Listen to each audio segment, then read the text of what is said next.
Hello साथियों, नमस्कार। स्वागत है आप सभी का हमारे इस यूट्यूब चैनल में। जैसा कि आप लोग जानते हैं, हम लोग भारत का जो ये गवर्नर जनरल है, जो ब्रिटिश ईस्ट इंडिया कंपनी के समय में थे, उनको हम लोग पढ़ रहे हैं। और हमारा जो बंगाल का गवर्नर था वो कंप्लीट हो चुका है, साथ में जो बंगाल का गवर्नर जनरल था वो कंप्लीट हो चुका है। आज हम लोग भारत के गवर्नर जनरल को देखेंगे। जो पिछली क्लास थी गवर्नर जनरल का, वो थोड़ी सी लंबी हो गई थी, यानी कि 37 मिनट का हो गया था, बट उसमें कंटेंट अच्छे खासे हैं। आप लोग उसको देख लीजिएगा, पार्ट 1 है। आज कोशिश करेंगे कि इसको जल्दी से जल्दी कंप्लीट करके पूरा लॉर्ड माउंटबेटन तक पूरा कंप्लीट कर दिया जाए। जो वायसराय है उसको भी कंप्लीट कर दिया जाए। कोशिश यही रहेगी। तो चलिए इसी क्रम में शुरुआत करते हैं, बट थोड़ा सा हम लोग रिवीजन कर लेते हैं कि कौन कौन हम लोगों ने किसका किसका देख लिया है।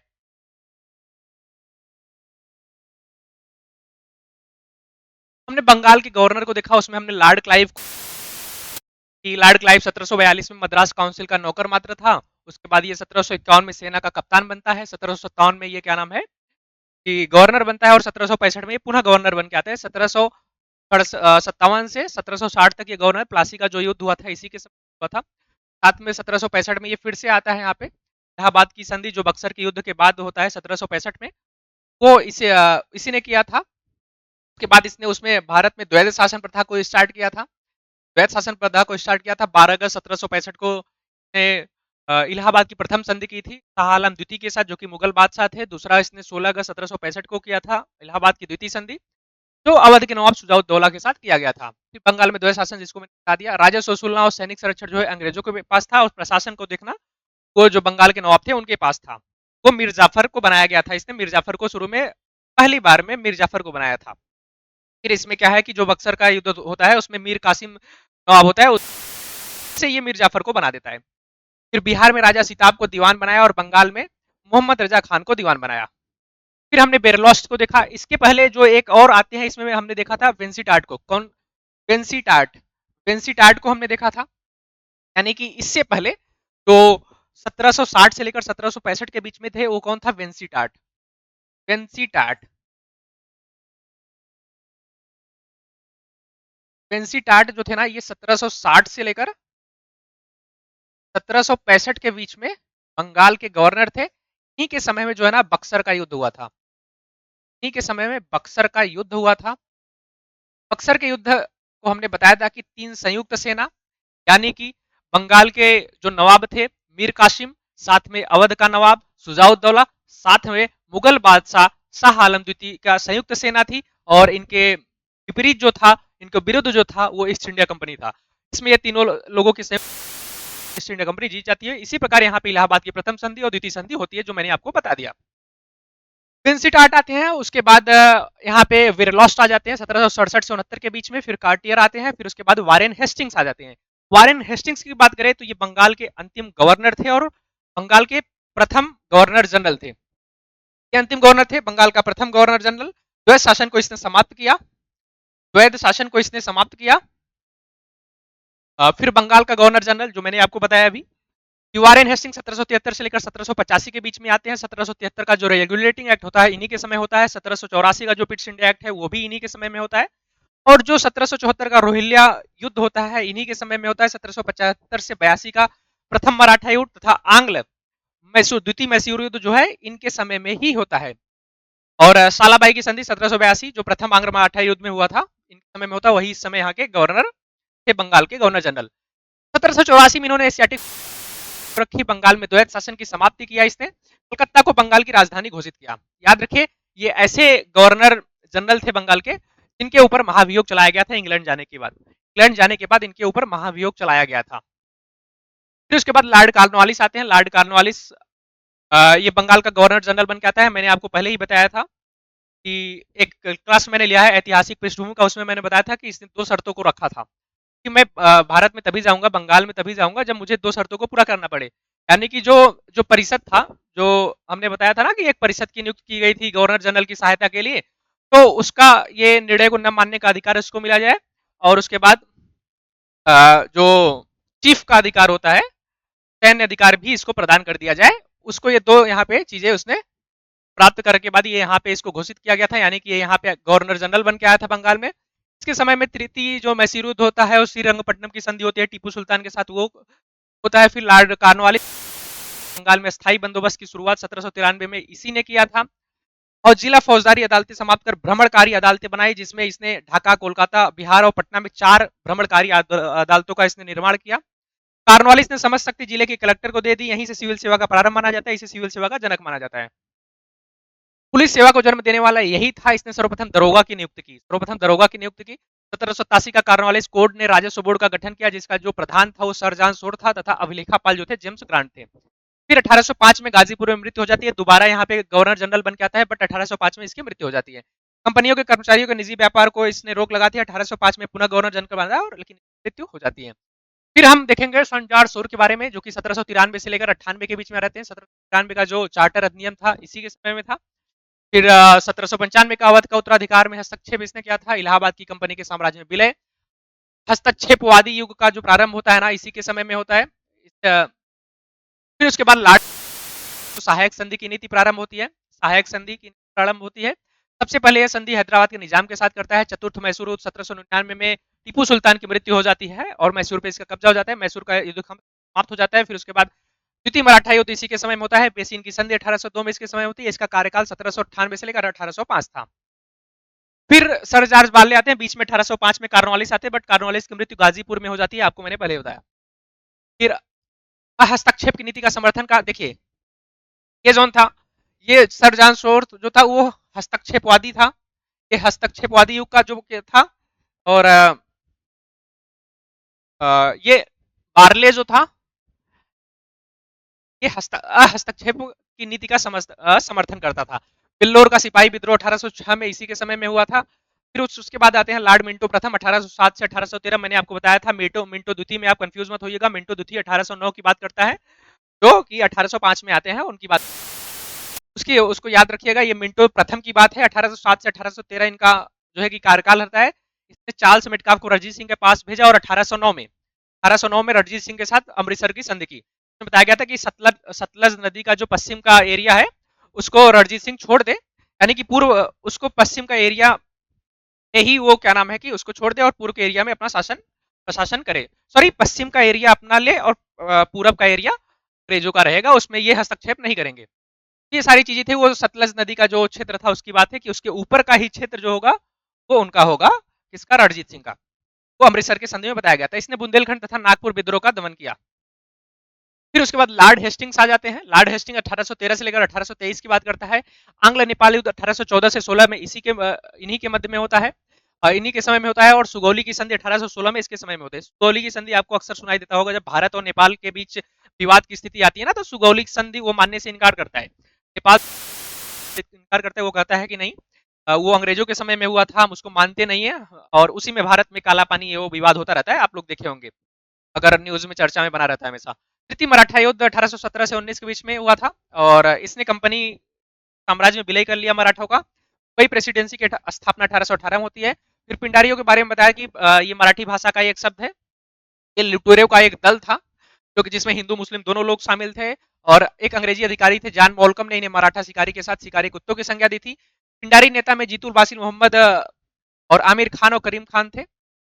और थॉमस मुनरो ने रैयत वाली बंदोबस्त की शुरुआत किया था मद्रास में। लॉर्ड एमहर्स्ट की बात हम करते हैं 1823 से 1828। प्रथम वर्मा युद्ध 1824 से 26 अंडूप की संधि इन्हीं के समय में होती है। फिर उसके बाद भारत का पहला गवर्नर जनरल था, जिसने मुगल बादशाह अकबर द्वितीय से 1827 में आमने सामने बैठकर बातचीत की थी। और भरतपुर का अधिग्रहण इसने 1826 में कर लिया था। यहां तक की चीजों को हम लोगों ने देख लिया है, हम लोगों ने कर लिया।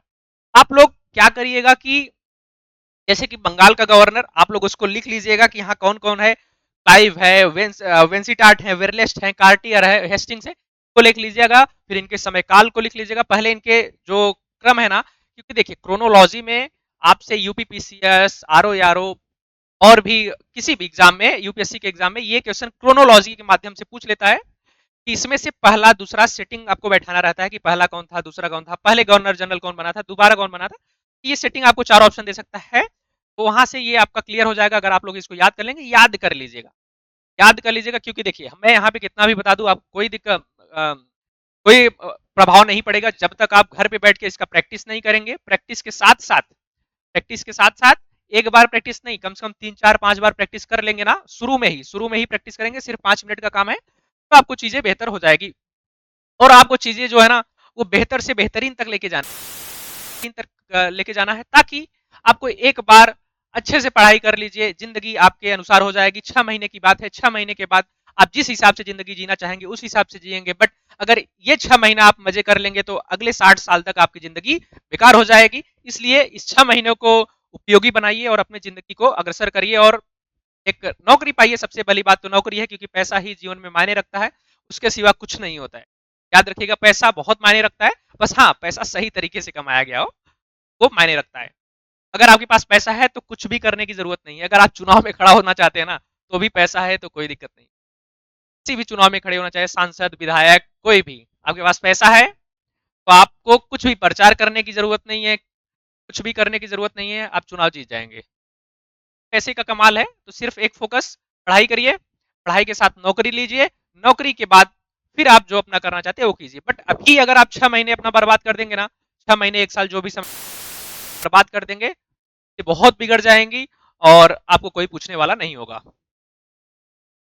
तो ये सारी चीजें हम लोगों ने देख लिया है और आज का हमारा जो स्टार्ट होगा वो स्टार्ट होगा Lord William Bentinck. Lord William Bentinck कौन था? तो ये बंगाल का अंतिम गवर्नर जनरल बोलते हैं इसको, बंगाल का अंतिम गवर्नर जनरल बोल सकते हैं, और भारत का प्रथम गवर्नर जनरल, भारत का प्रथम गवर्नर जनरल और बंगाल का अंतिम गवर्नर जनरल, इसी को बोला जाता है। अगर आपसे पूछे कि बंगाल का प्रथम गवर्नर कौन था तो लॉर्ड क्लाइव, बंगाल का प्रथम अंतिम गवर्नर कौन था? Warren Hastings. अगर आपसे पूछे कि बंगाल का प्रथम गवर्नर जनरल कौन था तो वारेन हेस्टिंग। अगर आपसे पूछे कि भारत का गवर्नर जनरल कौन था तो प्रथम तो लॉर्ड विलियम बेंटिक। अगर आपसे पूछे कि बंगाल का अंतिम गवर्नर जनरल कौन था, लॉर्ड विलियम बेंटिक। ओके, इसको आप याद रख लीजिएगा। तो चलिए स्टार्ट करते हैं हम लॉर्ड विलियम बेंटिक से और कोशिश करेंगे कि आज पूरा का पूरा कंप्लीट हो जाए। क्लास थोड़ी सी लंबी हो सकती है बट इसको कंप्लीट करेंगे। अभी अगर हम बात करें, हमको लगता है ज्यादा से ज्यादा 15 मिनट का क्लास हुआ होगा, या हाँ 15 मिनट का क्लास हुआ होगा, और आधे घंटे और लग सकते हैं, उससे अधिक भी लग सकता है। मैं देखता हूँ कि जहां तक अगर हमको लगेगा कि नहीं अब यहाँ पे रोक देना चाहिए तो रोक दें। तो हम बात करते हैं लॉर्ड विलियम बेंटिक की, बात करते हैं कि इसकी लॉर्ड विलियम बेंटिक की। ये जो है कि भारत के प्रथम गवर्नर जनरल होते हैं, भारत के प्रथम गवर्नर जनरल होते हैं। 1803 में जो मद्रास का 1803 में जो मद्रास का गवर्नर को बना के भेजा जाता है, 1803 में मद्रास का गवर्नर जनरल बना के इनको भेजा जाता है। आपको पता होगा, मैंने आपको एक बताया था जॉर्ज वार्ले के बारे में। जॉर्ज वार्ले के समय में एक बेल्लोर विद्रोह हुआ था। जो बेल्लोर विद्रोह हुआ था ना, 1806 में बेल्लोर विद्रोह इसी के समय में हुआ था। जाति चिन्ह जो है ना का लगाने से मनाही की बात की गई थी। उस समय जो बंगाल का गवर्नर जनरल था वो कौन था? जॉर्ज वार्ले था। जॉर्ज वार्ले, आपको पता होगा कि जो बंबई प्रेसिडेंसी है और मद्रास प्रेसिडेंसी है, जो इसके गवर्नर होंगे वो उसके अंतर्गत ही होंगे, और ये मद्रास का गवर्नर था उस समय 1803 में। सती प्रथा पे 1800, राजा राम मोहन राय के बारे में आप लोगों ने सुना होगा। राजा राम मोहन के अथक प्रयासों के बाद 1829 में सती प्रथा पे रोक लगा दी जाती है और ठगी प्रथा का अंत 1830 में कर दिया जाता है। फिर सरकारी सेवाओं में धर्म, जाति, धर्म स्थान, धर्म, जन्म स्थान, जाति और रंग के आधार पर भेदभाव समाप्त कर दिया जाएगा। 1833 की बात की जा रही है। आपको मैंने पहले बताया था कि एक आर्टिकल है, ये इसमें क्या बोला है, सरकारी सेवाओं में। आपको आर्टिकल 16 याद होगा, आर्टिकल 16 में भी यही लिखा है। इसका हम यहां से बोल सकते हैं ना, एक संविधान का जो एक भूमिल दृश्य बोल सकते हैं ना, वो हमको यहां से मिलता है, इसी के समय से मिलता है। तो वो इसकी बात 1833 में की गई थी। फिर 1835 का शिक्षा संबंधी प्रस्ताव शिक्षा सुधार तथा अंग्रेजी भाषा को शिक्षा का माध्यम बनाए जाने की घोषणा की गई थी। यानी कि जो यहाँ पे शिक्षा अंग्रेजी माध्यम में बात की गई थी ना, वो 1835 से की गई थी। 1813 का जो चार्टर एक्ट था उसमें यहाँ पे शिक्षा के लिए 1 लाख रुपए खर्च करने की बात की गई थी, वो मैंने आपको पहले बता दिया था। अगले पॉइंट की, तो मैसूर 1831, मैसूर को 1831 में, दुर्ग को 1834 में और मध्य कछार 1834 का कंपनी में साम्राज्य में विलय कर दिया गया। ये याद कर लीजिए, ये याद इसलिए कर लीजिए क्योंकि ये भी क्रोनोलॉजी टाइप में पूछ सकता है कि मैसूर का विलय कब किया गया था। आपको 4 ऑप्शन दे देगा। 4 ऑप्शन कैसा दे देगा? जैसे देगा मैसूर दे देगा यहाँ पे आपको, मैसूर,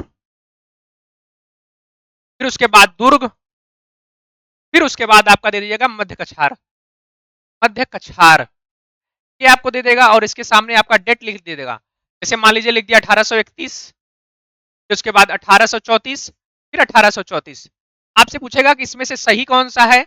ऑप्शन ए दे दिया आपका, एक सही है, सिर्फ 2 ऑप्शन सही है, और तीनों सही है, तीनों ऑप्शन सही है, इनमें से कोई सही नहीं है। ये ऑप्शन आपको दे सकता है यहाँ पे। तो आप लोग इसको याद करिएगा कि मैसूर को 1831 में, दुर्ग को 1834 में, मध्य कछार को 1834 में कंपनी के किया गया। कमिश्नरी व्यवस्था की व्यवस्था लागू की गई 1833 के चार्टर अधिनियम से बंगाल के गवर्नर को अब भारत का गवर्नर जनरल कहा जाने लगा। मैंने आपको बताया कि जो बंगाल का गवर्नर था वो अब भारत का गवर्नर जनरल हो गया। बंगाल का गवर्नर जो था, गवर्नर जनरल जो था, वो भारत का गवर्नर जनरल हो गया। मैं एक बार फिर से आपको बता दूं, जो बंगाल का प्रथम गवर्नर था वो लॉर्ड क्लाइव था। बंगाल का अंतिम गवर्नर कौन था? तो वारेन हेस्टिंग्स था। बंगाल का प्रथम गवर्नर जनरल कौन था? तो वारेन हेस्टिंग्स था। और बंगाल का अंतिम गवर्नर जनरल कौन था? लॉर्ड विलियम बेंटिक था। और भारत का प्रथम गवर्नर जनरल कौन था? तो वो था लॉर्ड विलियम बेंटिक। ओके, उम्मीद करते हैं आपको चीजें समझ में आ रही होंगी। और फिर उसके बाद एक आते हैं हमारे लॉर्ड मेटकाफ। कौन आते हैं? लॉर्ड मेटकाफ आते हैं। ये 1835 से लेकर 36 के बीच में यहाँ पे भारत के गवर्नर जनरल आते हैं। 1835 में प्रेस एक्ट पारित हुआ जिसके द्वारा समाचार पत्रों पर लगाई गई पाबंदियों को हटा दिया गया। क्या 1835 में प्रेस एक्ट एक पास हुआ था जिसमें बाद यहाँ पे समाचारों पे जो बंदिश लगाई गई थी उसको समाप्त कर दिया गया। समाज इन्हें कहा जाता है। किसको?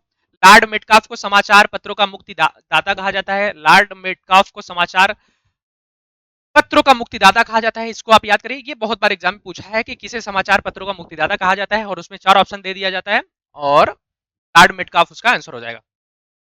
फिर अगर हम अगले पॉइंट की तरफ बढ़े तो हमारे आते हैं लॉर्ड ऑकलैंड। कौन? लॉर्ड ऑकलैंड का आते हैं। लॉर्ड ऑकलैंड बात करें तो 1836 से लेकर 42 तक ये यहाँ पे शासन करते हैं, मतलब गवर्नर जनरल के रूप में। प्रथम आंग्ल अफगान जो युद्ध हुआ था 1838 से 42 के बीच में हुआ था। आंग्ल अफगान युद्ध प्रथम जो था 1838 से 42 हुआ था। रणजीत सिंह की मृत्यु हो जाती है। रणजीत सिंह की मृत्यु हो जाती है और यहीं से सिखों पे जो है ना, सिखों पे अंग्रेजों का जो है ना हस्तक्षेप शुरू हो जाता है और अंत में जाके सिखों को ही अपने अंतर्गत ले लेते हैं। शेरशाह सूरी मार्ग का पुनर्निर्माण करवाया जो ग्रांड ट्रंक रोड के नाम से जाना जाता है, जीटी रोड बोला जाता है, ग्रांड ट्रंक रोड बोला जाता है। वो शेरशाह सूरी के मार्ग को पुनर्निर्माण करवाया, निर्माण नहीं पुनर्निर्माण की बात की जाती है, वो था 42। उसके बाद यहाँ पे आते हैं लॉर्ड एलेनबरो। लॉर्ड एलेनबरो की बात करें तो 1843 में सिंध का विलय कर लिया जाता है। फिर 1843 में दास प्रथा का अंत किया गया। 1843 में दास प्रथा का जो है ना वो अंत कर दिया जाता है। फिर अगर उसके बाद की बात करें तो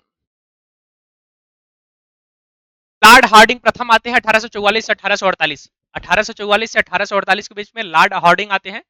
प्रथम आंग्ल सिख युद्ध जो होता है 1846 में, 1846 में इन्हीं के समय में होता है और लाहौर की संधि होती है। 1846 में युद्ध होता है और लाहौर की संधि होती है। 1846 सामाजिक सुधार तथा बालिका हत्या, नरबली प्रथा पर रोक लगा दी जाती है। याद रखिए 3 चीजों को हमने देखा। पहला सती प्रथा, सती प्रथा क्या? सती प्रथा को देखा। फिर उसके बाद हमने सती प्रथा को देखा। फिर उसके बाद हमने यहाँ पे क्या देखा?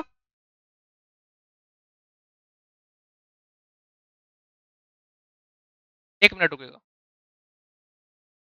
सती प्रथा को देखा, फिर दास प्रथा को देखा, फिर उसके बाद बालिका हत्या तथा नरबली, बालिका हत्या तथा नरबली को यहाँ पे देखा। 1846 में इस पे रोक लगा दी जाती है, 1843 में उस पे लगा दी जाती है दास प्रथा पे, और 1829 में सती प्रथा को पे रोक लगा दी जाती है। तो ये सारी चीजें रही। अब इसके बाद अगर हम बात करें तो हमारे ये कौन आते हैं? लॉर्ड डलहौजी आएंगे। अब लॉर्ड डलहौजी, इनके बारे में सभी लोगों को पता है कि Lord Dalhousie doctrine of lapse, हड़प नीति की शुरुआत इसने ही किया था। हड़प नीति की बात करें तो हड़प नीति क्या था? तो हड़प नीति में इसने ये नियम बनाया था कि जो भी राज्य है, यहाँ पे जो भी राज्य हैं, जो भी प्रांतीय राज्य हैं, उनमें क्या था कि अगर उनका कोई पुत्र नहीं है, अगर उनका पुत्र नहीं है तो उनके शासन का, अगर वहां पे पुत्र यानी कि कोई भी नहीं है तो उनके राज्य का विलय कर लिया जाएगा कंपनी के राज्य में। और यहाँ पे ये पुत्र नहीं लिया जा सकता, यानी कि गोद वाला पुत्र को उत्तराधिकारी नहीं माना जाएगा, ये बात की गई थी डॉक्ट्रिन ऑफ लैप्स में। देखिए द्वितीय आंग्ल सिख युद्ध जो है ना, द्वितीय आंग्ल सिख युद्ध 1848 से 49 तथा पंजाब का कंपनी साम्राज्य में विलय कर लिया गया और निचले वर्मा या पेगू पर अधिग्रहण 1852 में कर लिया गया। जो वर्मा है अपना, तो आपने अगर देखा होगा तो ये वाला जो क्षेत्र है ये वर्मा की बात की जा रही है। पहले ये भारत का हिस्सा था, अभी हम आपको बताएंगे आगे। फिर व्यपगत सिद्धांत या गोद प्रथा या डॉक्ट्रिन ऑफ लैप्स या हड़प नीति, याद रखिए व्यपगत का सिद्धांत, गोद प्रथा, डॉक्ट्रिन ऑफ लैप्स या हड़प नीति, सभी को यही बोला जाता है, एक ही है, सबका मतलब एक ही है। नीति का शुभारंभ किया, जिसके अंतर्गत सतारा सतारा की बात की जाती है तो 1848 में सबसे पहले इसने सतारा, फिर जैतपुर, फिर उसके बाद संभलपुर, फिर बघाट, फिर उसके बाद उदयपुर, फिर झांसी, फिर नागपुर, फिर अवध। इसको इसने तब अवध जो था, इसको 1856 में कुशासन का आरोप लगाकर इसने बोला था कि आप यहाँ पे शासन नहीं कर पा रहे हैं, आप यहाँ पे अच्छे से शासन नहीं कर पा रहे हैं, और उसके आधार पे इसने अवध को भी अपने अंतर्गत कर लिया। ये 8 साल यहाँ पे गवर्नर जनरल बन के था, और 8 सालों में 8 क्षेत्रों को इसने अपने कंपनी के अंतर्गत कर लिया गया था। और उड का शिक्षा संबंधी डिस्पैच 1854 तथा स्थानीय भाषाओं के स्कूलों तथा सरकारी कॉलेज की स्थापना इसी के समय में हुआ था। इसी के समय में हुआ था। याद करिए, व्यपगत सिद्धांत किसने लाया था? तो लॉर्ड डलहौजी ने लाया था। कौन लाया था? लॉर्ड डलहौजी ने व्यपगत का सिद्धांत लाया था, जिसके अंतर्गत जैतपुर जैतपुर 1848 और सॉरी सतारा 1848, जैतपुर 1849, संभलपुर 1849, बघाट जो है ना 1850, उदयपुर 1852, झांसी 1853, नागपुर 1854 और अवध 1856 में कुशासन का आरोप लगाकर अवध को अपने अंतर्गत कर लिया गया था। यही एक कारण जो था प्रथम स्वतंत्रता संग्राम में ना 1857 की क्रांति जो हुई थी, जिसको सिपाही विद्रोह संग्राम, अलग अलग इतिहासकार अलग अलग अपने तरीके से मानते हैं, तो उसका एक कारण ये भी था जो उसने ये किया था, जिसमें आपको पता होगा कि अवध लड़ा ही था, अवध से अधिकतर लोग थे वहां पे, फिर झांसी वगैरह रानी लक्ष्मीबाई के बारे में आप लोग जानते ही होंगे। फिर उड डिस्पैच जो है ना 1854 में आया था। तो याद रखिएगा, स्थानीय भाषाओं के स्कूलों तथा सरकारी कॉलेजों की स्थापना की बात की गई थी उड डिस्पैच से। फिर उसके बाद इसमें क्या हुआ था? रेलवे माइन्यूट स्मरण पत्र 1853 की बात की जा रही है कि 1853 में जो है ना मुंबई एवं थाने के बीच रेल चली थी, जो कि 34 किलोमीटर दूरी थी। ये दूसरी रेल जो है ना कोलकाता, पहली बार 1853 में मुंबई से थाने के बीच, कब? 1853 में मुंबई से थाने के बीच, और मध्य प्रांत मतलब मध्य रेल चली थी, और 34 किलोमीटर ये दूरी थी। तो मुंबई से थाने की दूरी है ना, तो मुंबई से थाने की दूरी है, थाने की दूरी है वो 34 किलोमीटर है। 1853 में प्रथम बार, पहली बार चला था, और दूसरी बार कब चला था? तो 1854 में चला था। 1854 में चला था, कहां से?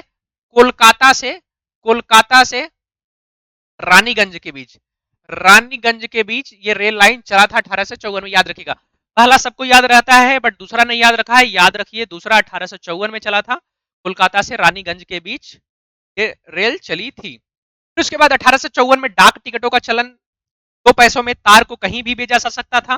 2 पैसे का एक जो तार होता था, जो एक टिकट लगाता था ना, उसके द्वारा कहीं भी टिकट भेजा जा सकता था, कुछ भी। और 1854 में आया था। 1854 में गंगा नहर को खोल दिया गया, और भारतीय बंदरगाह को अंतर्राष्ट्रीय व्यापार के लिए खोल दिया गया। पेशवा की पेंशन की समाप्ति 1853 में कर दी जाती है। विधवा पुनर्विवाह अधिनियम 1856 पारित होता है। तोपखाना कोलकाता से मेरठ लाया जाता है। सेना का मुख्यालय जो है ना वो शिमला में बनाया जाता है। ये सारी चीजें रही आपके लॉर्ड डलहौजी के बारे में, लॉर्ड डलहौजी के बारे में। और वही चीज आप लोग देख लीजिएगा इसको, और काफी इंपॉर्टेंट है इनका ये टॉपिक जो है ना, ये वाला नोट्स आप लोग जरूर बनाइएगा, और ये काफी इंपॉर्टेंट है। इनसे क्वेश्चन हर बार पूछा जाता है। आपको पता है कि एक एक पॉइंट जो है हर से किसी ना किसी एग्जाम में आपको क्वेश्चन देखने को मिले ही होंगे। और ये पहली रेल लाइन तो कई बार पूछा है, फिर उसके बाद बंदरगाह पूछा है, पेशवा की पेंशन की समाप्ति किस सन में हुई थी, कौन समय गवर्नर जनरल था, ये बहुत बार पूछा है। फिर अगर हम उसके बाद आगे की बढ़े तो लॉर्ड कैनिंग आ जाते हैं। लॉर्ड कैनिंग आ जाते हैं तो लॉर्ड कैनिंग की अगर हम बात करें तो ये भारत के प्रथम वायसराय थे। कौन? ये भारत के प्रथम वायसराय होते हैं, और तो भारत का अंतिम गवर्नर जनरल जो था ना वो लॉर्ड कैनिंग ही था। अगर हम आपको फिर से एक बार बता दें यहाँ पे, तो क्या था? बंगाल का प्रथम गवर्नर कौन था? तो लॉर्ड क्लाइव। और बंगाल का अंतिम governor general Warren Hastings. Bengal का प्रथम गवर्नर जनरल, बंगाल का अंतिम governor general lord William Bentinck. Bharat का प्रथम governor general lord William Bentinck, और भारत का अंतिम governor general lord Canning. Bharat का प्रथम वायसराय लॉर्ड कैनिंग, और भारत का अंतिम वायसराय लॉर्ड माउंटबेटन था। उम्मीद करते हैं कि आपको बहुत अच्छे से चीजें समझ में आ रही होंगी। आप लोग को अगर क्लास अच्छा लगे तो आप लोग इसको शेयर करिएगा, लाइक करिएगा, उस चैनल को सब्सक्राइब करिए। इसी प्रकार के और भी आपको वीडियो प्राप्त होते रहेंगे, जैसे कि हम लोग संविधान को भी पढ़ रहे हैं, उसमें ऐतिहासिक पृष्ठभूमि को पढ़ रहे हैं। तो अगर हम बात करते हैं लॉर्ड कैनिंग की, तो लॉर्ड कैनिंग की बात करें तो 1856 से 62 के बीच में, 1856 से 62 के बीच में ये यहाँ पे वायसराय बन के आता है। वायसराय बन के आता है मतलब शुरू में तो ये गवर्नर था, गवर्नर जनरल था। फिर जो 1858 का अधिनियम आता है ना, उसके बाद ये कंपनी का शासन जो था वो ताज को शासन को हस्तांतरित हो जाता है, क्योंकि 1857 का एक जो विद्रोह होता है, प्रथम स्वतंत्रता संग्राम, उसके माध्यम से अब यहाँ पे कंपनी का शासन समाप्त हो जाता है और ये जो शासन था वो ताज को हस्तांतरित हो जाता है। जो गवर्नर जनरल था वो वायसराय हो जाता है। 1857 में कोलकाता, मद्रास और मुंबई में 3 नए विश्वविद्यालय की स्थापना की गई। 3 नए विश्वविद्यालय की स्थापना की गई। 1857 का प्रथम स्वतंत्रता संग्राम जो होता है, प्रथम स्वतंत्रता संग्राम होता है, प्रथम स्वतंत्रता संग्राम होता है 1857। यह भारत का पहला वायसराय तथा अंतिम गवर्नर जनरल था। भारत का प्रथम वायसराय और अंतिम गवर्नर जनरल था कौन? Lord Canning. याद रखिएगा, कंफ्यूज मत होइएगा, हमने बहुत बार आपको बताया, कंफ्यूज मत होइएगा, 2-4 बार रिवीजन करेंगे तो याद हो जाएगा, बहुत अच्छे तरीके से याद हो जाएगा। फिर उसके बाद 1858 का अधिनियम जो है ना, द्वारा भारत में ईस्ट इंडिया कंपनी का शासन जो है कि ईस्ट इंडिया कंपनी का शासन समाप्त हो जाता है तथा शासन का प्रत्यक्ष नियंत्रण जो है ना ब्रिटिश क्राउन के हाथ में चला जाता है। शासन का प्रत्यक्ष नियंत्रण जो है वो ब्रिटिश क्राउन के पास चला जाता है। कैनिंग ने नोट होते हैं ना, नोटों का प्रचलन कैनिंग के समय में ही हुआ है। कैनिंग ने ही प्रारंभ किया था नोटों का प्रचलन। फिर उसके बाद अगर हम बात करें तो कैनिंग ने आर्थिक सुधार के चलते अर्थशास्त्री विल्सन को, क्या अर्थशास्त्री विल्सन को बुलाया। इसी के कहने पर आयात पे 10% तथा निर्यात पर 10% और निर्यात पर 4% कर निश्चित किया। यानी कि जो बाहरी से चीजें आएंगी, आयात, जो भारत में चीजों का आयात किया जाएगा उस पर 10% कर लगाया गया। कितना? 10% कर लगाया गया। और जो निर्यात किया जाएगा वो 4% लगाया गया। और ये सारी चीजें इनके लिए थोड़ी ना थी, के लिए थोड़ी ना थी, ये इसलिए था ताकि अन्य जो लोग हैं, अन्य जो देश है वो भारत में व्यापार अच्छे से ना कर पाए। और 4% कर यहाँ पे बाहर जाने के लिए लगाया गया। और ये यहाँ से कम क्यों लगाया गया? क्योंकि ये कच्चा माल यहाँ से बाहर ले जाते थे, कच्चा माल ये बाहर से यहाँ से ले जाते थे और वहां से बना माल लेके आते हैं और भारत में लेके आते थे ये लोग। जाहिर सी बात है, पूरा पैसा भी इन्हीं का था और शासन भी इन्हीं का, तो कोई दिक्कत था नहीं। तो ये सारी चीज था। और कौन था? तो अर्थशास्त्री विल्सन के कहने पे इसने ये निश्चित किया था। फिर नागरिक विधि संहिता 1859, भारतीय दंड संहिता 1860 तथा फौजदारी विधि संहिता 1861 का निर्माण इसी के समय में होता है। भारत शासन अधिनियम 1861, भारत शासन अधिनियम 1861 ये इसी के समय होता है। और पुलिस विभाग का गठन 1861 में होता है। पुलिस विभाग का गठन 1861 में होता है। आपको मैंने पहले बताया था जो दरोगा का निर्माण, मतलब दरोगा का पहली बार नियुक्ति हुई थी। पुलिस शुरुआत जो किया गया था, गठन जो विभाग है वो इसी समय होता है, बट शुरुआत की अगर हम बात करें, सारी शक्तियां जो दे दी गई थी वो लॉर्ड कॉर्नवालिस के समय में, जो कि बंगाल का गवर्नर जनरल था, तब की बात की गई थी। सिविल सेवा का जनक भी उसी को माना गया था। ये सारी चीजें आपको याद होंगी। तो इसके समय में ये सारी चीजें हुई थी। फिर अगर हम बात करें तो उसके बाद यहाँ पे आ जाते हैं लॉर्ड एल्गिन प्रथम। लॉर्ड एल्गिन वायसराय बन के आते हैं। लॉर्ड एल्गिन प्रथम यहाँ पे वायसराय बन के आते हैं। तो इनका कार्यकाल जो रहता है 1862 से 1863 के बीच में रहता है। और वहाबी आंदोलन इन्हीं के समय में होता है, वहाबी आंदोलन इनके समय में होता है। फिर उसके बाद उत्तर पश्चिम सीमा प्राथमिक कबीलाइयों के दमन के लिए चलाया गया अम्ब्रेला अभियान इन्हीं के समय में होता है। मृत्यु 1863 में पंजाब में इनकी हो जाती है। लॉर्ड एल्गिन की मृत्यु पंजाब में 1863 में हो जाती है। 1863 में इनकी मृत्यु हो जाती है लॉर्ड एल्गिन की। उसके बाद यहाँ पे आते हैं sir John Lawrence. Sir John Lawrence इस समय यहाँ पे आते हैं। इनका जो कार्यकाल था 1864 से लेकर 1869 के बीच में था। भूटान युद्ध 1865, भूटान युद्ध 1865 के समय में होता है। अफगानिस्तान मुद्दे पर अहस्तक्षेप की नीति अपनाई गई है। क्या? अफगानिस्तान मुद्दे पर अहस्तक्षेप की नीति अपनाई जाती है। और 1865 में पहली बार भारत और यूरोप के बीच पहले समुद्री टेलीग्राम सेवा शुरू किया था। मैंने हस्तक्षेप वाला एक आपको और बताया था। एक आप हस्तक्षेप की बात करते हैं, सर जॉन सोर के बारे में बताया था, जो कि 1793 से लेकर 1798 के बीच में बंगाल के गवर्नर जनरल है। उन्होंने हस्तक्षेपवादी नीति को अपनाया था और सर जॉन लॉरेंस ने अहस्तक्षेपवादी नीति को अपनाया। ये वायसराय हैं, अभी ये वायसराय थे, वो बंगाल के गवर्नर जनरल थे। कैंपबेल के नेतृत्व में अकाल समिति का गठन किया गया। देखिए, अकाल समिति का गठन किसके नेतृत्व में किया गया? कैंपबेल के नेतृत्व में किया गया। उस समय वायसराय कौन था? तो सर जॉन लॉरेंस। उस समय वायसराय कौन था? तो सर जॉन लॉरेंस जो थे उस समय यहाँ के वायसराय थे। कोलकाता, मुंबई तथा मद्रास में हाई कोर्ट की स्थापना की गई। कोलकाता, मुंबई तथा मद्रास में हाई कोर्ट की स्थापना की गई थी।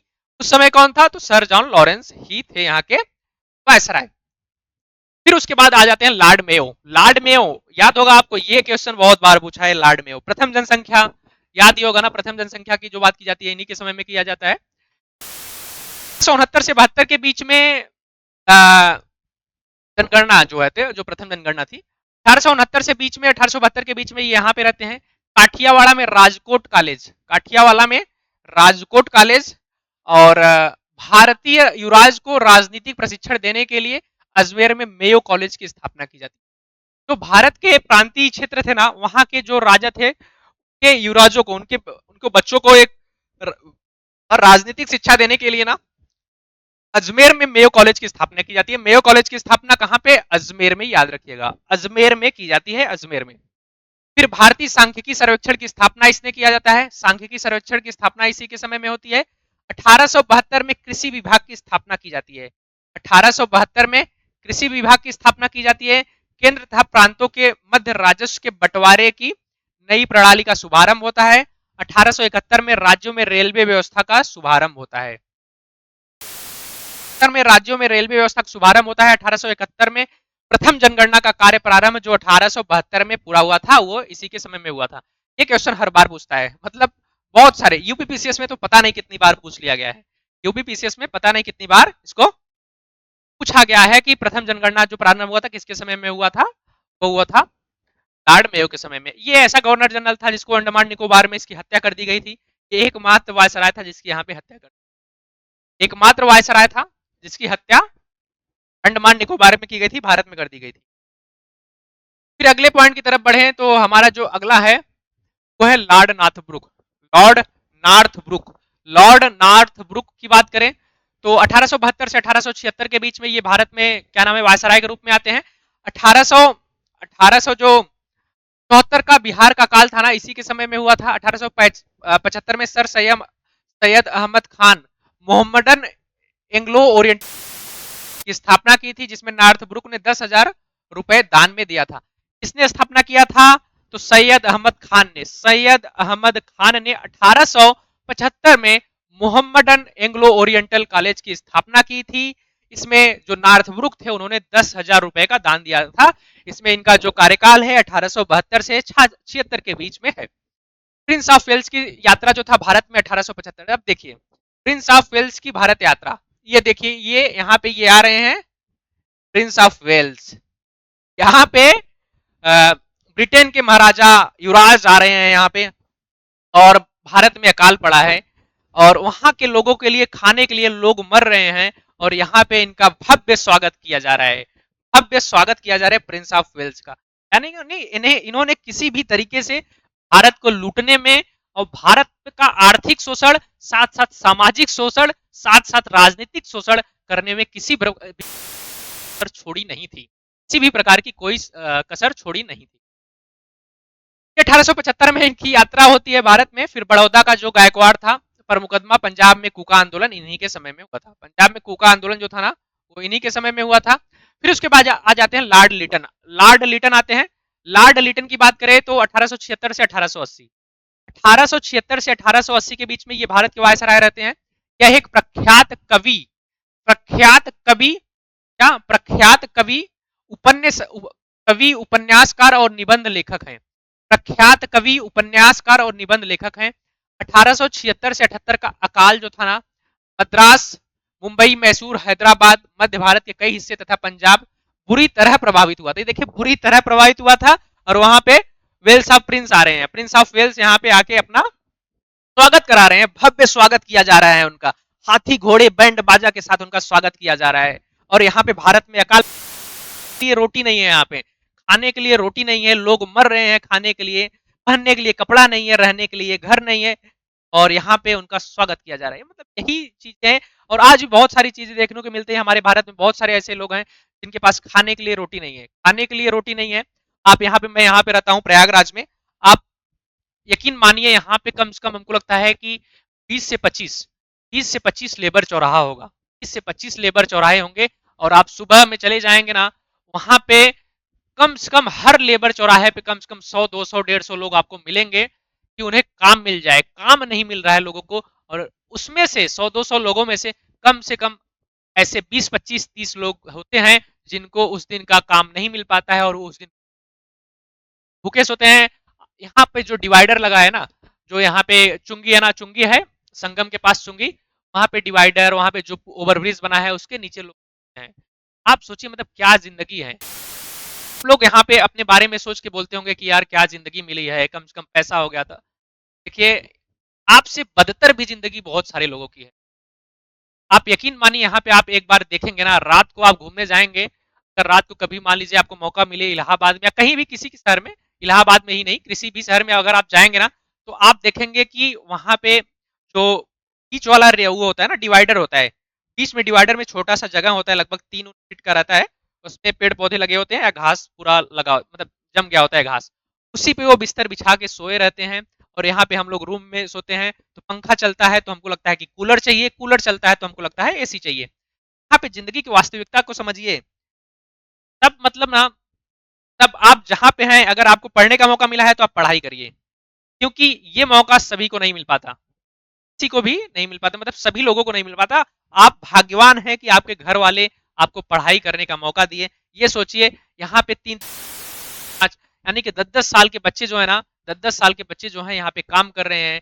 कल एक बच्चा था, वो 10 साल का था, उसके ठेले पे पूरा का पूरा सब्जी रखा था, सब्जी बेच रहा था, और ठेला ऐसे उठा के, और इतना छोटा रहा होगा, मतलब हमारे यहाँ पे कंधे तक रहा होगा, कंधे तक क्या, हाँ कंधे के आसपास ही, नीचे यहाँ तक रहा होगा, वो सब्जी बेच रहा था। अब सोचिए मतलब क्या ऐसी जिंदगी आ गई, मतलब क्या कारण है कि वो बना रहे हैं। जाहिर सी बात है ना, उनको खाने के लिए नहीं है, कोई घर में करने के लिए नहीं है। बहुत स्थिति खराब है देश की। आप जमीन पे उतरिए, जमीन पे उतरिए, तब देखेंगे। अभी तो भारत क्या है कि आगे बढ़ रहा है, ये सभी को पता है, पेपर में बढ़ रहा है, बट आप जाके देखिए, जमीन पे देखेंगे ना, तो आपको यकीनन पता चलेगा और वास्तविकता से आपका परिचय होगा। और वही चीज ये लोग कर रहे हैं कि उस समय भारत में अकाल पड़ा है और यहाँ पे क्या नाम है कि ये लोग प्रिंस का स्वागत कर रहे हैं। क्या कर सकते हैं, सत्ता इनके पास है, समय इनके पास सत्ता थी, ये अपने हिसाब से कर रहे थे, भारत को लूट रहे थे। मरना है जिसको मरना है मरो। देखिए किस कि आप जी रहे हैं कि मर रहे हैं, चाहे नेता हो चाहे कोई भी है। नेताओं के लिए तो हम लोग मतलब जो उनके समर्थक होते हैं वो मरते हैं, हम लोग बिना मतलब के उनके लिए लड़ाई कर लेते हैं। और वो आपस में, आप कभी जो होगा तो पता चले, कभी इस पार्टी में, कभी बी पार्टी में, कभी सी पार्टी में, फिर सी में कुछ विद्रोह हुआ, फिर बी पार्टी में, फिर ए पार्टी में। और मुझे ये चीज समझ में नहीं आती, ये लोग अपने आप में शामिल भी कर लेते हैं, ये शामिल भी कर लेते हैं, क्योंकि उनको पता रहता है भैया कल हमको भी वहां जाना है, इसलिए ये अपने आप में शामिल कर लेते हैं कि हाँ अरे अरे कोई बात नहीं, कोई बात नहीं, आ जाओ आ जाओ, कभी इसमें कभी उसमें कभी उसमें, सब चलता रहता है। फिर रिचर्ड स्टेची की अध्यक्षता में अकाल आयोग की स्थापना की गई थी। रिचर्ड स्टेची की अध्यक्षता में अकाल आयोग की स्थापना जो है ना, नियुक्ति की गई थी 1978 में की गई थी। उस समय कौन था, तो लॉर्ड लिटन थे, लॉर्ड लिटन थे। फिर राजकीय उपाधि अधिनियम 1876, ब्रिटेन की महारानी विक्टोरिया को कैसरे हिंद की उपाधि धारण की, यानी कैसरे हिंद की उपाधि इन्होंने धारण किया था। इनको भारत का साम्राज्ञी बना दिया गया था, इनको भारत का साम्राज्ञी बना दिया गया था, किसको, महारानी विक्टोरिया को 1876 में। कैंसर ये हिंद की उपाधि मिली थी। वर्नाकुलर प्रेस एक्ट जो है ना 1878, वर्नाकुलर प्रेस एक्ट 1878 पारित हुआ था सुरेंद्र नाथ बनर्जी। यह एक्ट आकाश से गिरने वाले वज्रपात के समान है। किसने कहा था, तो सुरेंद्र नाथ बनर्जी ने कहा था कि यह एक्ट आकाश में गिरने वाले वज्रपात के समान है। 1878 भारतीय शस्त्र अधिनियम, बिना लाइसेंस जो है ना हथियार रखने या उसका व्यापार करने दंडनीय अपराध होगा। वर्नाकुलर प्रेस एक्ट में जो समाचार पत्रों है ना उस पर रोक लगा दी गई थी, बहुत सारे उस पर गतिविधि लगा दी गई थी कि सिर्फ पेपर अंग्रेजी में होना चाहिए, जो राज्य के विरुद्ध बोलना नहीं चाहिए, कंपनी के विरुद्ध कोई चीज नहीं होना चाहिए, मतलब कि जो ब्रिटेन की राज्य है, राजा है, उनके खिलाफ कुछ बोलना नहीं चाहिए, मतलब कुछ भी वहां पे नहीं छपना चाहिए, और हिंदी में नहीं होना चाहिए, सिर्फ इंग्लिश में होना चाहिए। ये सारी चीजें हो गई थी। और 1818 में 78 में भारतीय शस्त्र अधिनियम भी नियम लाया गया था, बिना लाइसेंस जो है ना हथियार रखना या उसका व्यापार करना दंडनीय अपराध बोल दिया गया था। ये केवल भारतीय हेतु था। यानी कि देखिए मतलब क्या बात, मतलब किस प्रकार से शासन चलाया जा रहा था, ये सोचिए कि जो शस्त्र 1800 अधिनियम का भारतीय शस्त्र अधिनियम है। इसमें कहा गया था कि आप हथियार नहीं रख सकते बिना लाइसेंस के। आपको हथियार लेने के लिए लाइसेंस रखना होगा, और लाइसेंस लेने के लिए ना नाक को चना चबाना पड़ता था, लाइसेंस देते ही नहीं थे ये लोग। और दूसरी चीज, वो बहुत महंगा था और लोगों के पास पैसा नहीं था। और तीसरी चीज, ये सिर्फ भारतीयों के लिए था। मतलब क्या, किस प्रकार से शासन चलाया जा रहा है, सोचिए कि सिर्फ भारतीयों के लिए था ये। और फिर अगर हम अगले पॉइंट की तरफ बढ़े तो आ जाते हैं लॉर्ड रिपन। कौन आता है? तो लॉर्ड रिपन। लॉर्ड रिपन के बारे में हम लोग देखते हैं कि लॉर्ड रिपन तो भारत में वायसराय बन के आते हैं 1880 से 84 के बीच में। 1909 मदन मोहन मालवीय ने कहा था कि मदन मोहन मालवीय 1909 ने कहा था कि रिपन जो थे ना, रिपन सभी वायसरायों में सर्वाधिक लोकप्रिय वायसराय थे। सर्वाधिक लोकप्रिय वायसराय कौन था? तो लॉर्ड रिपन। बहुत अच्छे थे, बहुत अच्छे वायसराय थे, जो भारत की हित में सोचते थे। और अगर बात करें तो इनके ऊपर अभी कार्रवाई भी की जाएगी, मैं आपको दिखाता हूं अभी। इसने नियमित जनगणना जो है ना 1881 में कराया। नियमित जनगणना 1881 में कराया। और जो जनगणना हमारा स्टार्ट हुआ था 1871 में स्टार्ट हुआ था, 72 में कंप्लीट हुआ था। उस समय वायसराय कौन था? तो लॉर्ड मेयो था। Lord Mayo. Lord Mayo. अगर आपसे पूछे प्रथम जनगणना किसने कराई, तो लॉर्ड मेयो ने। नियमित जनगणना जो 10 वर्षीय होता था वो किसने कराई? तो लॉर्ड रिपन ने 1881 में कराई। मैसूर के शासक को गद्दी की वापसी कर दी गई, यानी कि मैसूर वापस कर दिया गया गद्दी। और श्रमिकों की दशा में सुधार करने के लिए प्रथम कारखाना अधिनियम 1881 लाया गया। प्रथम कारखाना अधिनियम 1881 लाया गया। इसमें बताया गया था कि बच्चों के काम करने की उम्र को निर्धारित किया गया था, काम करने की घंटों को निर्धारित किया गया था। ये सारी चीजें प्रथम कारखाना अधिनियम में बताई गई थी। बाकी हम लोग जब इसको क्या नाम है कि संक्षेप में देखेंगे ना, बहुत अच्छे से जब देखेंगे इसको, तब चीजों को बहुत अच्छे से वहां पे पढ़ेंगे कि प्रथम कारखाना अधिनियम, द्वितीय कारखाना अधिनियम, तृतीय कारखाना अधिनियम, ये सारी चीजें क्या क्या थी, उन चीजों को देखेंगे। अभी सिर्फ आप याद करिए कि प्रथम कारखाना अधिनियम लॉर्ड रिपन के समय में आया था। वर्नाकुलर प्रेस एक्ट जो था ना, वो 1882 इन्होंने समाप्ति कर दिया था। वर्नाकुलर प्रेस एक्ट की इन्होंने समाप्त कर दिया था। कब? 1882 में। 1878 में स्टार्ट हुआ था, जानते हैं लॉर्ड लिटन के बारे में। उस समय स्टार्ट हुआ था वित्तीय केंद्रीकरण, वित्तीय विकेंद्रीकरण की नीति का नियमितीकरण हुआ। यानी कि वित्तीय विकेंद्रीकरण की नीति का नियमितीकरण हुआ। विकेंद्रीकरण क्या होता है? विकेंद्रीकरण का मतलब कि शासन का एक ही स्थान पे, यानी कि जैसे कि भारत है, शक्तियों का केंद्र में ना होना। शक्तियों का केंद्र में ना होना, वो केंद्र की तरफ ऐसे नहीं होंगी, ऐसे नहीं होंगी। शक्तियों का जो है ना वो ऐसे होगा बाहर, यानी कि सभी में बंटवारा होगा, सभी के साथ इसका निर्धारण किया जाएगा। विकेंद्रीकरण यानी कि अलग अलग काम अलग अलग लोग करेंगे। ये सारी, जैसे कि राज्य का काम राज्य के लोग करेंगे, पूरा केंद्र के लिए केंद्र होगा, राज्य के लिए राज्य होगा, स्थानीय के लिए स्थानीय होगा। ये सारी चीज बताई जा रही थी। वित्तीय विकेंद्रीकरण किया गया था उस समय। फिर सर विलियम हंटर की अध्यक्षता में शिक्षा आयोग की नियुक्ति की गई थी। शिक्षा आयोग की नियुक्ति कब की गई थी? विलियम हंटर की अध्यक्षता में 1882 में। 1882 में सर विलियम हंटर की अध्यक्षता में शिक्षा आयोग की नियुक्ति की गई थी। स्थानीय स्वशासन संबंधी सरकारी प्रस्ताव 1882 में लाया गया। 1874 में इल्बर्ट बिल विवाद में 1883-84 विवाद हुआ। इसी के चलते रिपन ने समय से पहले इस्तीफा दे दिया। इल्बर्ट बिल विवाद के कारण इन्होंने 1884 में जो लाया गया था, उसी के साथ इन्होंने इस्तीफा दे दिया गया था। फिर उसके बाद, अगर क्योंकि ये भारत से संबंधित था, भारत के लोगों से संबंधित था, इसलिए इन्होंने इसको इस्तीफा, इनका विरोध बहुत ज्यादा हुआ और इन्होंने इस्तीफा दे दिया। फिर उसके बाद आते हैं लॉर्ड रिपन, सॉरी ये तो लॉर्ड रिपन के बारे में, ये अंग्रेजी में। लॉर्ड डफरिन आते हैं। लॉर्ड डफरिन वही है। इसमें से देखिए एक क्वेश्चन पूछा था कि 1885 में, अभी जो आरओ यारो का एग्जाम हुआ था, उसमें पूछा था कि जो 1885 का कांग्रेस की स्थापना था, उस समय भारत का वायसराय या गवर्नर जनरल भी पूछ लेता है, तो कौन था? लॉर्ड डफरिन थे। लॉर्ड डफरिन ही, यही क्वेश्चन था, उसका आंसर लॉर्ड डफरिन था। 1885 में बंगाल टेनेंसी एक्ट। अब जमींदारी जो है ना, अब जमींदार जो होगा ना, अपनी इच्छा अनुसार किसानों की भूमि नहीं छीन सकता है। अपनी इच्छा अनुसार किसानों की भूमि नहीं छीन सकता है। टेनेंसी एक्ट लाया गया था 1885 में। 1885 में टेनेंसी एक्ट लाया गया था। इसी प्रकार 1887 में पंजाब में एक्ट पास हुआ और 1800 को जीतकर अंग्रेजी राज्य में मिला लिया गया। बर्मा को जीतकर अंग्रेजी राज्य में 1885 में पूर्ण रूप से मिला लिया गया। फिर 1887 में इलाहाबाद विश्वविद्यालय की स्थापना की गई, इलाहाबाद यूनिवर्सिटी। 1885 कांग्रेस की स्थापना हुई थी, 1885 में कांग्रेस की स्थापना हुई थी। फिर उसके बाद अगर हम बात करें, ये लॉर्ड डफरिन की बात की जा रही है। फिर आ जाते हैं लॉर्ड लेंसडाउन। लॉर्ड लेंसडाउन 1888 से 1894, 1888 से 1894। 1891 में जो कारखाना अधिनियम था, दूसरा कारखाना अधिनियम, वो इनके समय में था। सिविल सेवाओं का इंपीरियल प्रांतीय एवं अधीनस्थ सेवाओं में वर्गीकरण कर दिया गया। भारतीय परिषद अधिनियम 1892, भारत में निर्वाचन सिद्धांत का प्रारंभ हुआ। प्रश्न पूछने का अधिकार इसमें प्रदान किया गया था।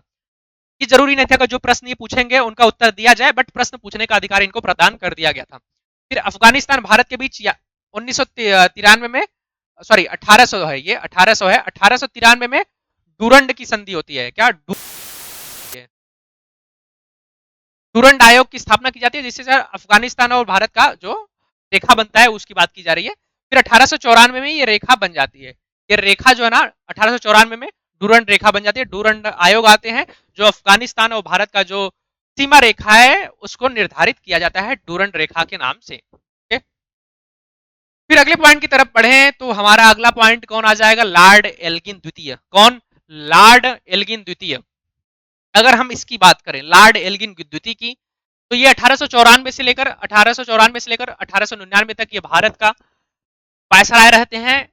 हमने इन्होंने क्या बोला था, एक इन्होंने स्टेटमेंट दिया था कि हमने भारत को तलवार के दम पर जीता है और यहाँ पे शासन तलवार के दम पे ही करेंगे। क्या हमने भारत को तलवार के दम पे जीता है और यहाँ पे इसको अधीन जो है ना शासन हम जो है तलवार के दम पे करेंगे।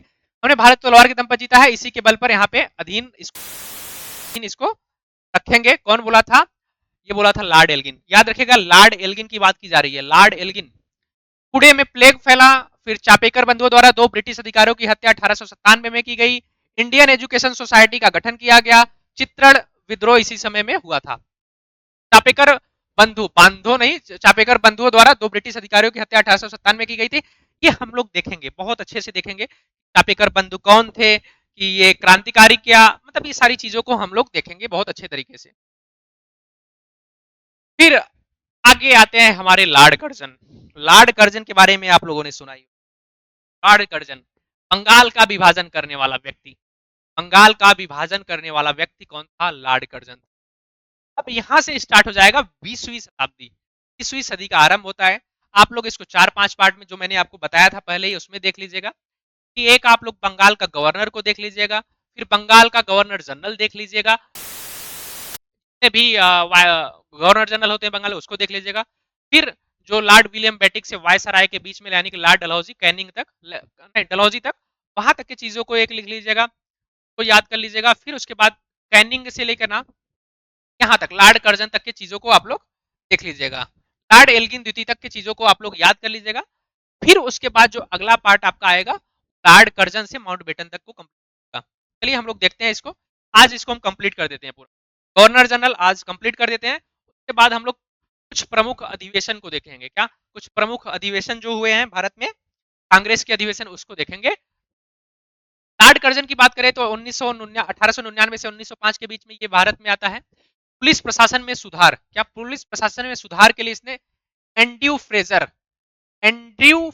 की अध्यक्षता में पुलिस आयोग का गठन किया। याद रखिए ये क्वेश्चन बहुत इंपॉर्टेंट है। पुलिस आयोग का गठन, 3-4 आयोग का गठन इसके समय में किया गया था और सभी के जो अध्यक्ष थे ना उनके नाम को आपको याद करना पड़ेगा। जैसे पुलिस आयोग एंड्रयू फ्रेजर, विश्वविद्यालय आयोग 1902 में, भारतीय विश्वविद्यालय अधिनियम पारित 1904 में हुआ, उद्योग एवं वाणिज्य विभाग की स्थापना की गई, कोलकाता कॉर्पोरेशन एक्ट 1899 की स्थापना, प्राचीन स्मारक संरक्षण अधिनियम 1904, बंगाल विभाजन 1905, कृषि बैंक की स्थापना, सब इसी के समय में हुई थी। किसके? लॉर्ड कर्जन के। लॉर्ड कर्जन के समय में हुआ था। फिर पूसा में कृषि अनुसंधान केंद्र की स्थापना की गई थी। पूसा में कृषि अनुसंधान केंद्र की स्थापना की गई थी। रेलवे बोर्ड की स्थापना 1905 में की गई थी। कर्जन किचनर विवाद हुआ था। फिर तिब्बत में यंग हस्बैंड 1904 में मिशन जो है ना, यंग हस्बैंड मिशन 1904 में इसी के समय में हुआ था। सारी चीजों को हम लोग देखेंगे। आप लोग इसमें बिल्कुल भी संदेह न रहिए, निश्चिंत रहिए कि आपको ये सारी चीजें जो है ना पॉइंट वाइज बताई जा रही है। तो इसमें निश्चिंत रहिए आप लोग, आपको पूरा का पूरा बताया जाएगा, एक एक पॉइंट टॉपिक वाइज बताया जाएगा। आप यकीन मानिए आपको बहुत मजा आएगा पढ़ने में जब हम चीजों को बताएंगे एक टॉपिक वाइज, अच्छे से संक्षेप में जब आपको बताएंगे। फिर उसके बाद आ जाते हैं लार्ड मिंटो द्वितीय। लार्ड मिंटो द्वितीय यही मिंटो द्वितीय है जो मैंने आपको मिंटो प्रथम के बारे में बताया था, वो मिंटो द्वितीय ये है हमारे। मिंटो द्वितीय कौन है? तो यही है हमारे मिंटो द्वितीय। मिंटो द्वितीय की बात 1807 से 1813 के बीच में मैंने आपको बताया था। 1807 से 1813 के बीच में मैंने आपको बताया था मिंटो प्रथम थे, और 1905 से 1910 के बीच में लॉर्ड मिंटो द्वितीय आते हैं। बंग भंग विरोधी आंदोलन इन्हीं के समय में हुआ। बंग भंग विरोधी आंदोलन इन्हीं के समय में हुआ। स्वदेशी आंदोलन को दबाने का प्रयास किया गया। 1907 का सूरत का जो कांग्रेस का अधिवेशन था उसमें कांग्रेस का विभाजन हो जाता है, कांग्रेस नरम दल और गरम दल का विभाजन हो जाता है, और 1907 में होता है। ये अधिवेशन कहां पे हुआ था? तो सूरत में हुआ था। आगा खान जो है ना, मुस्लिम लीग की स्थापना 1906, आगा खां मुस्लिम लीग की स्थापना 1906 में किया जाता है। और फिर अगले पॉइंट की तरफ बढ़े तो लॉर्ड हार्डिंग द्वितीय आ जाते हैं। कौन? लॉर्ड हार्डिंग द्वितीय। लॉर्ड हार्डिंग द्वितीय सांप्रदायिक निर्वाचन का जनक भी, जन्मदाता भी लॉर्ड उसको माना जाता है, लॉर्ड मिंटो को ही माना जाता है, याद रखिएगा। फिर आ जाते हैं लॉर्ड हार्डिंग द्वितीय 1910 से 1916। 1911 में बंगाल प्रेसिडेंसी की स्थापना होती है। 1911 में बंगाल प्रेसिडेंसी की स्थापना होती है, बंबई और मद्रास प्रेसिडेंसियों की तरह। बंगाल और मद्रास प्रेसिडेंसियों की तरह यहाँ पे 1911 में बंगाल प्रेसिडेंसी की भी स्थापना होती है। और याद रखिए जो इसने क्या है कि यहाँ से फिर उसके बाद इसी के समय में जो बंगाल राजधानी था भारत का, अब वो राजधानी परिवर्तन होकर कहाँ पे आ जाता है? कहाँ पे आ जाता है? दिल्ली आ जाता है। 1911 में भारत की राजधानी कोलकाता से दिल्ली स्थानांतरित कर दी जाती है। 1911 में जॉर्ज पंचम यात्रा के उपलक्ष्य में दिल्ली में दरबार आयोजन होता है। देखिए इस समय भी अकाल है भारत में, इस समय भी अकाल है, इस समय भी दिक्कत है भारत में, लेकिन उस समय भी हमारे जॉर्ज परचम यहाँ आते हैं, इनका भव्य स्वागत किया जाता है, भव्य स्वागत किया जाता है। दिल्ली दरबार का आयोजन किया जाता है 1911 में, और बंगाल विभाजन जो हुआ था उसको यहाँ पे निरस्त कर दिया जाता है, बंगाल विभाजन को निरस्त कर दिया जाता है। फिर लॉर्ड चेम्सफोर्ड 1916 से 1921 के बीच में आते हैं। 1916 से 1921 के बीच में लॉर्ड चेम्सफोर्ड आते हैं। तिलक एवं एनी बेसेंट द्वारा पृथक पृथक होम रूल, पृथक पृथक होम रूल लीग की स्थापना जो है ना 1916 में की जाती है। कांग्रेस का लखनऊ अधिवेशन 1916 में होता है।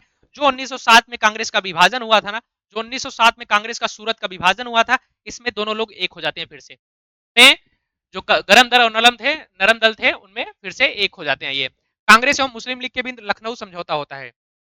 लखनऊ समझौता, यहीं पे तो दिक्कत हो जाती है।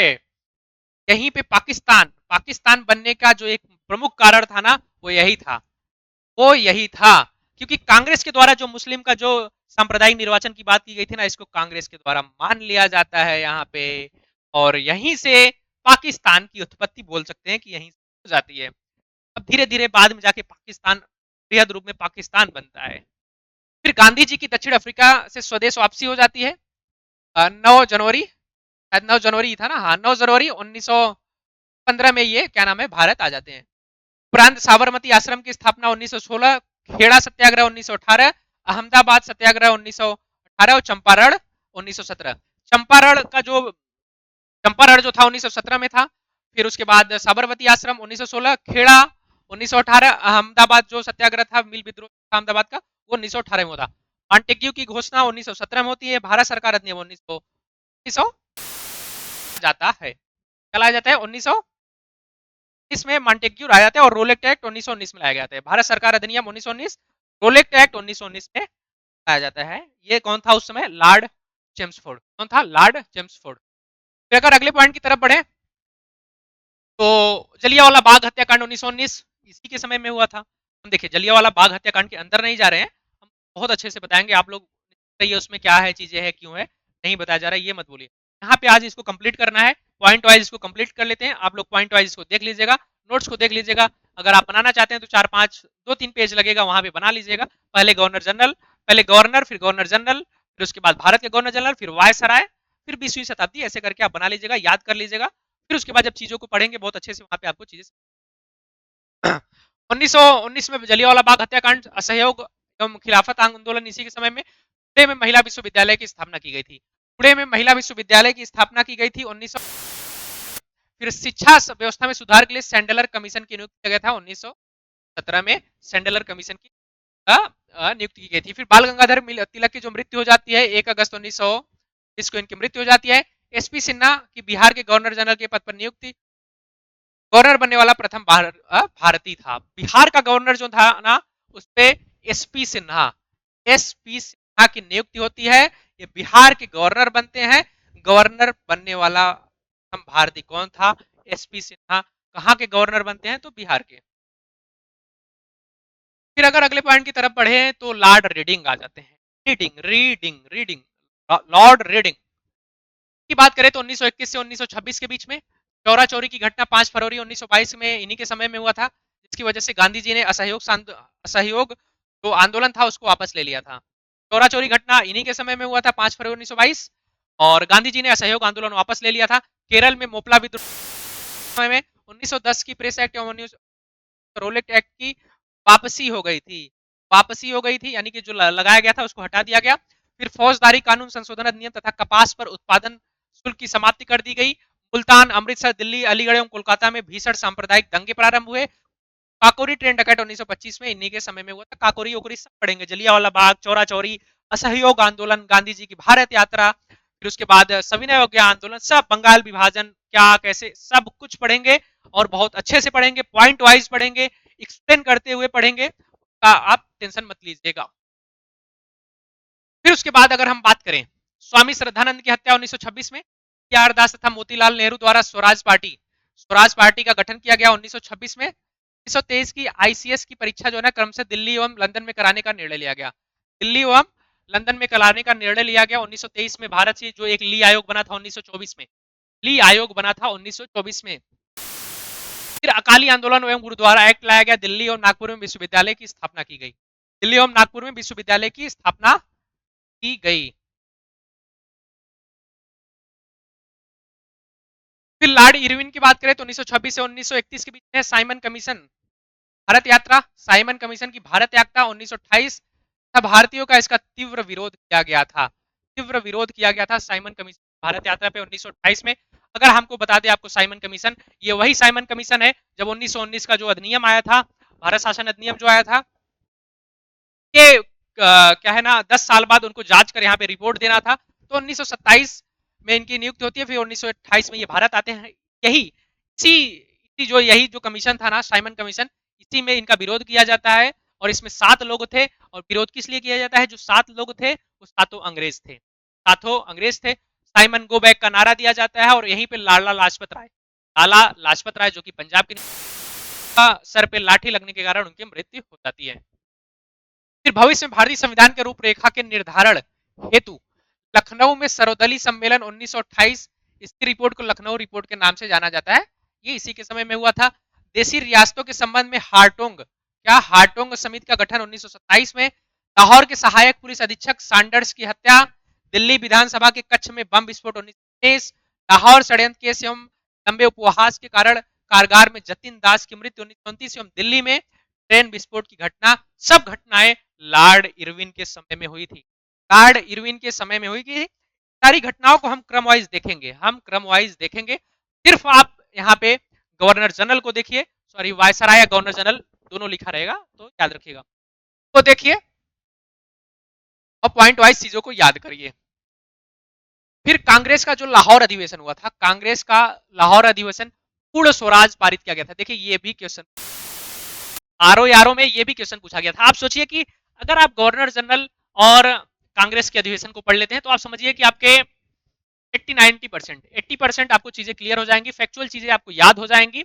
अब देखिए इसी में से कम दो क्वेश्चन तो आ गया। एक जो लॉर्ड डफरिन वाला मैंने बताया था कि कांग्रेस का जो अपना जब 1885 में होती है तो उस समय वहां का भारत का वायसराय कौन था? तो लॉर्ड डफरिन थे। और ये अभी पूछ लिया कि लॉर्ड क्या नाम है इनका, लॉर्ड इरविन की बात पूछ लिया कि लॉर्ड इरविन जो थे ना इन्हीं के समय में जो हुआ था ये कांग्रेस का लाहौर अधिवेशन हुआ था जिसमें पूर्ण स्वराज प्रस्ताव पारित किया गया था 1929 में। 1929 में पूर्ण स्वराज पारित किया गया था। लाहौर अधिवेशन यही पूछा था कि जो 1929 का पूर्ण स्वराज पारित किया गया था, उसका जो कांग्रेस का अधिवेशन था वो कहां पे हुआ था, और उसमें 4 ऑप्शन दिया था, कलकत्ता, दिल्ली, लाहौर, मुंबई। बहुत सारे लोगों ने उसमें कलकत्ता, बट याद रखिए वो लाहौर था। कहां था? लाहौर था। सविनय अवज्ञा आंदोलन प्रारंभ करने के उद्देश्य से गांधी जी द्वारा दांडी मार्च किया गया 1930 में। लॉर्ड इरविन द्वारा दीपावली घोषणा 1929। लॉलीपॉप था ये लॉलीपॉप था जो साइमन कमीशन का विरोध हो रहा था, उसके बाद ये लॉलीपॉप दिया गया था। फिर कांग्रेस द्वारा प्रथम गोलवेज सम्मेलन का बहिष्कार 1930 में। गांधी इरविन समझौता 1931 में तथा सविनय अवज्ञा आंदोलन किया गया। गांधी इरविन समझौता जो हुआ था उसके बाद गांधी जी क्या नाम है कि भारत द्वितीय गोलमेज सम्मेलन जो हो रहा था, गोलमेज सम्मेलन जो ब्रिटेन में हो रहा था, द्वितीय गोलमेज सम्मेलन में गांधी जी उपस्थित होते हैं और सविनय अवज्ञा आंदोलन को स्थगित कर दिया गया था गांधी इरविन समझौता के बाद से। उसके बाद आ जाते हैं यहाँ पे कौन? Lord Willingdon. लॉर्ड विलिंगटन की बात करें तो 1931 के से 1936 के बीच में रहते हैं। द्वितीय गोलमेज सम्मेलन 1931 सम्मेलन असफल जो हुआ था, इन्हीं के समय में हुआ था। इसी में गांधी जी भाग लेते हैं। सिर्फ एक गोलमेज सम्मेलन में भाग लेती है, वो था दूसरा गोलमेज सम्मेलन यही था। सविनय अवज्ञा आंदोलन जो है कि पुनः प्रारंभ कर दिया जाता है। सांप्रदायिक घोषणा पत्र 1932 में। यरवदा जेल में गांधी जी द्वारा आमरण अनशन, उन्होंने पूरा समझौता 1932 के पश्चात अपना अनशन तोड़ा। पूरा समझौता 1932 के बाद अपना अनशन तोड़ा। तृतीय गोलमेज सम्मेलन 1932 में था जिसमें कांग्रेस शामिल नहीं हुई। फिर उसके बाद अगर हम बात करें तो भारत सरकार अधिनियम 1935 इसके समय में। फिर उसके बाद अखिल भारतीय किसान सभा की स्थापना 1936 में। जयप्रकाश नारायण एवं आचार्य नरेंद्र देव द्वारा कांग्रेस समाजवादी पार्टी की स्थापना 1934 में। फिर भारत वर्मा भारत से पृथक कर दिया गया 1935 में। 1935 अधिनियम के तहत 1937 में वर्मा को भारत से पृथक कर दिया गया। 1885-86 में इसको क्या नाम है कि भारत में जोड़ लिया गया था, आपको मैंने बताया था। फिर उसके बाद लिन लिथिको आते हैं। लिन लिथिको की बात करें तो 1936 से 44 के बीच में। 1936 से 37 में कांग्रेस द्वारा पूर्ण बहुमत प्राप्त कर लिया जाता है। कांग्रेस के द्वारा पूर्ण बहुमत प्राप्त कर लिया जाता है और द्वितीय विश्व युद्ध प्रारंभ होने के कारण कांग्रेस सरकारों द्वारा त्यागपत्र 1939 में दे दिया जाता है। कांग्रेस के 91वें वार्षिक अधिवेशन के अध्यक्ष जो थे ना, 91वें वार्षिक अधिवेशन का अध्यक्ष सुभाष चंद्र बोस का चयन किया जाता है। हरिपुरा और त्रिपुरी की बात जो है, हरिपुरा की बात की जा रही है। त्रिपुरी में भी सुभाष चंद्र बोस होते हैं, बट उसके बाद उन्होंने त्यागपत्र दे दिया था। फिर सुभाष चंद्र बोस का कांग्रेस से त्यागपत्र 1939, ये त्रिपुरी की बात है, तथा फॉरवर्ड ब्लॉक नामक नई पार्टी की स्थापना 1939 में। मुस्लिम लीग के लाहौर अधिवेशन मार्च 1940 में लीग द्वारा पृथक पाकिस्तान की मांग की गई थी। पहली बार कब? मुस्लिम लीग के लाहौर अधिवेशन 1940 में पृथक पाकिस्तान की मांग की गई यहाँ पे। फिर वायसराय द्वारा अगस्त प्रस्ताव की घोषणा 1940 में कांग्रेस एवं मुस्लिम लीग दोनों ने अस्वीकार कर दिया। फिर विंस्टन चर्चिल इंग्लैंड के नए प्रधानमंत्री 1940 में बने। सुभाष चंद्र बोस को भारत से आजाद हिंद फौज की स्थापना। क्रिप्स मिशन का भारत आना असफल रहा ये क्रिप्स मिशन, क्योंकि मुस्लिम लीग और कांग्रेस दोनों ने इसको नहीं माना था। कांग्रेस द्वारा भारत छोड़ो प्रस्ताव पारित। इसके पश्चात भारत छोड़ो आंदोलन प्रारंभ। गांधी जी ने करो या मरो का नारा दिया। सभी प्रमुख कांग्रेसी नेता जो है ना वो गिरफ्तार कर लिए गए। मुस्लिम लीग ने अपने कराची अधिवेशन में 1944 में अंग्रेजों को बांटो एवं वापस जाओ का नारा दिया। बांटो, देश को बांटो, भारत को बांटो और यहां से वापस जाओ का नारा दिया था 1944 में कांग्रेस अधिवेशन में। 1940 के लाहौर अधिवेशन में 1940 के लाहौर अधिवेशन में पाकिस्तान की मांग की थी। फिर उसके बाद लॉर्ड वेवेल आते हैं 1944 से 47। सी राजगोपालचारी ने फार्मूला प्रस्तुत किया गया 1944 में। फिर उसके बाद गांधी और मोहम्मद अली जिन्ना की वार्ता असफल रहती है, 1944 की बात है। विभिन्न योजनाएं शिमला सम्मेलन 1942। द्वितीय युद्ध समाप्त होता है 1945। कैबिनेट मिशन का भारत आगमन 1946। कांग्रेस ने मिशन के प्रस्ताव को अस्वीकार किया। कैबिनेट मिशन के तहत ही भारत में संविधान सभा की स्थापना की जाती है, आपको याद रखना होगा। संविधान सभा अभी उसमें हम लोग देखेंगे उसको ऐतिहासिक पृष्ठभूमि में संविधान सभा के बारे में। मुस्लिम लीग द्वारा प्रत्यक्ष कार्रवाई दिवस 16 अगस्त 1946। इसे 1946 कोलकाता नरसंहार के नाम से भी जाना जाता है। संविधान सभा के गठन के लिए चुनाव आयोजित किए गए। कांग्रेस द्वारा अंतरिम सरकार की स्थापना दिसंबर 1946। ब्रिटेन के प्रधानमंत्री क्लीमेंट एटली भारत को स्वतंत्रता देने की घोषणा की 20 फरवरी 1947 को। फिर अंतिम आ जाते हैं लॉर्ड माउंटबेटन। कौन? Lord Mountbatten. लॉर्ड माउंटबेटन की बात करें तो 1947 से 1948 के बीच में रहते हैं। 3 घोषणा की जाती है। ब्रिटेन के हाउस ऑफ कॉमन्स में भारत स्वतंत्रता अधिनियम प्रस्तुत किया जाता है 1947। फिर उसके बाद पंजाब एवं बंगाल के विभाजन है तो रेडक्लिफ आयोग का गठन किया जाता है। रेडक्लिफ आयोग का गठन किया जाता है। डूरंड जो था वो अफगानिस्तान के साथ था। 1894 में, 93 में उसका गठन किया गया था। 1894 में उसका निर्धारित विभाजन था। और इसमें क्या है, रेडक्लिफ आयोग होता है, भारत को पूर्ण स्वतंत्रता एवं भारत का विभाजन किया जाता है, पाकिस्तान नामक एक नए राष्ट्र की स्थापना की जाती है। ये थे हमारे वायसराय। और ये फिर भारत के यहाँ से वायसराय पद समाप्त कर दिया जाता है। उसके बाद यहाँ पे लॉर्ड माउंटबेटन जो है कि भारत के, जब भारत का विभाजन हो जाता है, प्रथम गवर्नर जनरल बनते हैं भारत के, आजाद भारत के। फिर उसके बाद जो प्रथम भारतीय गवर्नर जनरल थे तो श्री राजगोपालचारी को बनाया जाता है प्रथम गवर्नर। ये सारी चीजें थी। उम्मीद करते हैं कि आपको चीजें बहुत अच्छे से समझ में आई होंगी। और ये इस तरीके से हमारा जो है ना, ये टॉपिक जो है गवर्नर जनरल वो कंप्लीट हुआ। और आप लोग पॉइंट वाइज इसको याद कर लीजिएगा। और चीजों को एक, अगर आप लोग खुद से नोट्स बना लेंगे तो अच्छी बात है, नहीं तो इसका पीपीटी पढ़ लीजिएगा, मतलब नहीं है। आप फिर से क्या है ना, एक नोट्स बना लीजिएगा 4-5 पेज का जो होगा, बना लीजिएगा और अच्छे से याद करिएगा। तो चलिए क्लास को यहीं पे एंड करते हैं, मिलते हैं आप लोगों से अगली क्लास में। तब तक के लिए धन्यवाद, जय हिंद।